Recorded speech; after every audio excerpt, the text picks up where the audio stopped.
تعالی علی محمد صلی اللہ علیہ وآلہ وسلم۔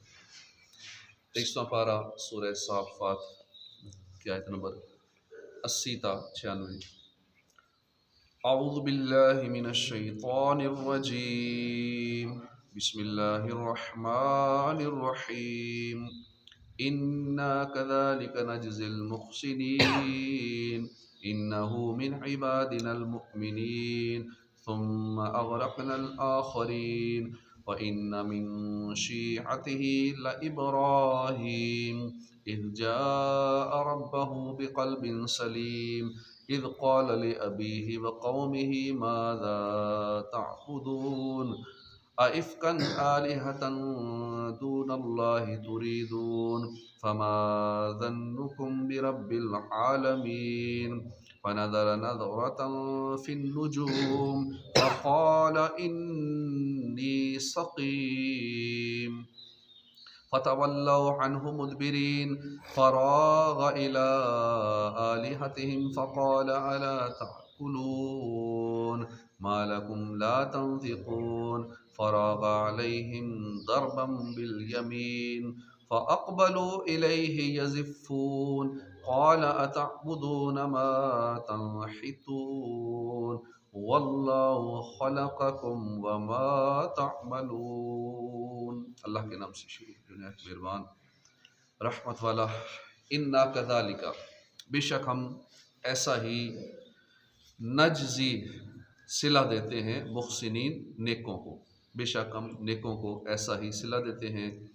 انہو، بے شک وہ، من عبادنا المؤمنین، ہمارے کامل ایمان والے بندوں میں سے ہے۔ ثم، پھر، اغرقنا، ہم نے غرق کر دیا، ہم نے ڈبو دیا، آخرین، دوسروں کو۔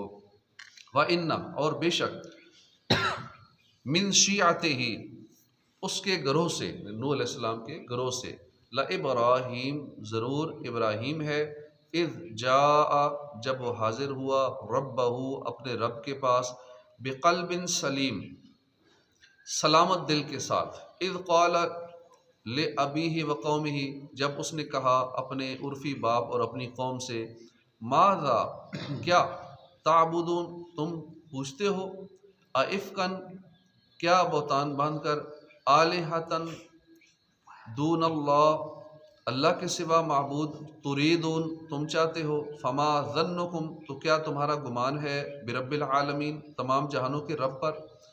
فنظر، پھر اس نے نگاہ ڈالی، نظرتن، ایک نگاہ، فی النجوم، ستاروں میں، فقال، تو کہا، انی، بے شک میں، سقیم، بیمار ہونے والا ہوں۔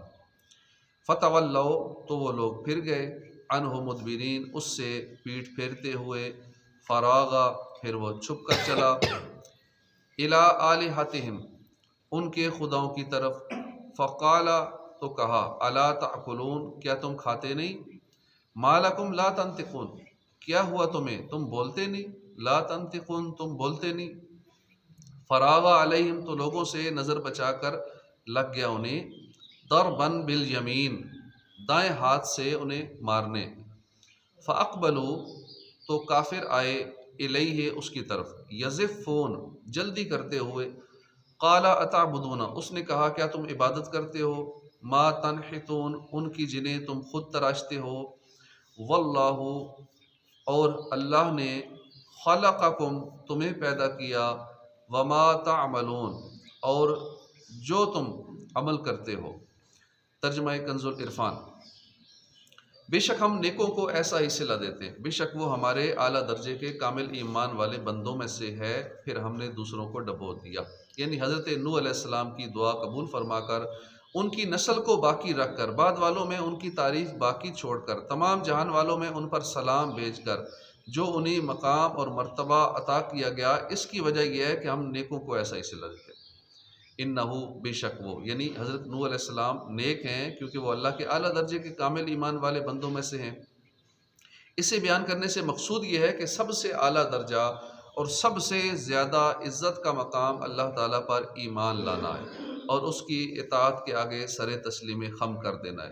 پھر جو اس ایمان اور اطاعت میں جتنا زیادہ ہے وہ اتنا ہی زیادہ مقرب ہے۔ ثم اغرقنا، پھر ہم نے ڈبو دیا۔ اس آیت کا تعلق آیت نمبر 76 کے ساتھ ہے، اور معنی یہ ہے کہ ہم نے نوح علیہ السلام اور ان پر ایمان لانے والوں کو غرق ہونے سے نجات دی، پھر ان کی قوم کے تمام کافروں کو غرق کر دیا۔ وَإِنَّ مِن شِيعَتِهِ لَإِبْرَاهِيمَ، اور بے شک اسی کے گروہ سے ابراہیم ہے۔ یہاں سے ابراہیم علیہ السلام کا واقعہ بیان کیا جا رہا ہے۔ اس کا آیت کا معنی یہ ہے کہ حضرت ابراہیم علیہ السلام حضرت نوح علیہ السلام کے دین و ملت اور انہی کی طریقے پر ہیں۔ حضرت نوح علیہ السلام اور حضرت ابراہیم علیہ السلام کے درمیان 2000 سے زیادہ برس کے زمانے کا فرق ہے، اور دونوں حضرات کے درمیان جو زمانہ گزرا اس میں صرف 2 نبی حضرت ہود علیہ السلام اور حضرت صالح علیہ السلام تشریف لائے۔ حضرت نوح علیہ السلام سے پہلے 3 نبی حضرت ادریس، حضرت شیث، حضرت آدم علیہ السلام یہ تشریف لائے۔ تو اس طرح حضرت ابراہیم علیہ السلام 7ویں نبی ہیں، جو کہتے ہیں کم و بیش 1,24,000 پیغمبر، تو یہ ابراہیم علیہ السلام 7ویں نبی ہیں۔ 2 نبی ہود علیہ السلام، صالح علیہ السلام یہ تشریف لائے اس درمیانی زمانے میں، اور نوح علیہ السلام سے پہلے جو نبی تھے 3 وہ آدم علیہ السلام، شیث علیہ السلام، ادریس علیہ السلام، 3 یہ تھے، اور بعد کے یہ 2 نبی۔ اذ جاء ربہ بقلب سلیم، جب کہ اپنے رب کے پاس سلامت دل لے کر حاضر ہوا۔ اس آیت کا معنی یہ ہے کہ جب حضرت ابراہیم علیہ السلام نے اپنی قوم کو اللہ کی وحدانیت اور عبادت کی دعوت دی تو اس وقت ان کے دل میں اللہ کے لیے اخلاص تھا، انہوں نے دنیا کی ہر چیز سے اپنے دل کو فارغ کر لیا تھا۔ اذ قال لأبیہ وقومہ ماذا تعبدون، جب اس نے اپنے باپ اور اپنی قوم سے فرمایا تم کیا پوچھتے ہو، کیا بہتان باندھ کر اللہ کے سوا اور معبود چاہتے ہو، تو تمہارا رب العالمین پر کیا گمان ہے۔ اس آیت اور اس کے بعد والی 2 آیات کا خلاصہ یہ ہے کہ حضرت ابراہیم علیہ السلام کی قوم بتوں کی پوجا کرتی تھی۔ اس پر آپ نے اپنے عرفی باپ آزر اور اپنی قوم سے عتاب کے طور پر فرمایا تم کس چیز کی عبادت کرتے ہو، کیا تم بہتان باندھ کر اللہ کے سوا اور معبودوں کی عبادت کرتے ہو، تمہارا رب العالمین پر کیا گمان ہے کہ جب تم اس کے سوا دوسروں کی پوجا کرو گے تو کیا وہ تمہیں عذاب دیے بغیر چھوڑ دے گا، حالانکہ تم جانتے ہو کہ وہی در حقیقت نعمتیں عطا کرنے والا ہے، عبادت کا مستحق ہے۔ قوم نے حضرت ابراہیم علیہ السلام کو جواب دیا کہ کل کے دن ہماری عید ہے، جنگل میں میلہ لگے گا، ہم نفیس کھانے پکا کر بتوں کے پاس رکھ جائیں گے اور میلے سے واپس آ کر تبرک کے طور پر وہ کھانے کھائیں گے۔ آپ بھی ہمارے ساتھ چلیں اور مجمع اور میلے کی رونق دیکھیں، اور وہاں سے واپس آ کر بتوں کی زینت، سجاوٹ اور ان کا بناؤ سنگار دیکھیں۔ یہ تماشا دیکھنے کے بعد ہم سمجھتے ہیں کہ آپ بت پرستی پر ہمیں ملامت نہیں کریں گے۔ فَنَظَرَ نَظْرَةً فِي النُّجُومِ، پھر اس نے ستاروں کو ایک نگاہ دیکھا تو کہا کہ میں بیمار ہونے والا ہوں۔ اس آیت اور اس کے بعد والی آیت کا خلاصہ یہ ہے کہ قوم کا جواب سن کر حضرت ابراہیم علیہ السلام نے آسمان کی طرف نگاہ اٹھائی اور ایک نظر ستاروں کی طرف ایسے دیکھا جیسے ستارہ شناس اور علم نجوم کے ماہر ستاروں کے ملنے اور جدا ہونے کی جگہ کو دیکھا کرتے ہیں۔ اس کے بعد فرمایا میں بیمار ہونے والا ہوں۔ حضرت ابراہیم علیہ السلام کی قوم چونکہ ستاروں کی بہت معتقد تھی، اس لیے وہ سمجھی کہ حضرت ابراہیم علیہ السلام نے ستاروں سے اپنے بیمار ہونے کا حال معلوم کر لیا ہے۔ یاد رہے کہ علم نجوم حق ہے، اور یہ علم سیکھنے میں مشغول ہونا یہ منسوخ ہو چکا ہے۔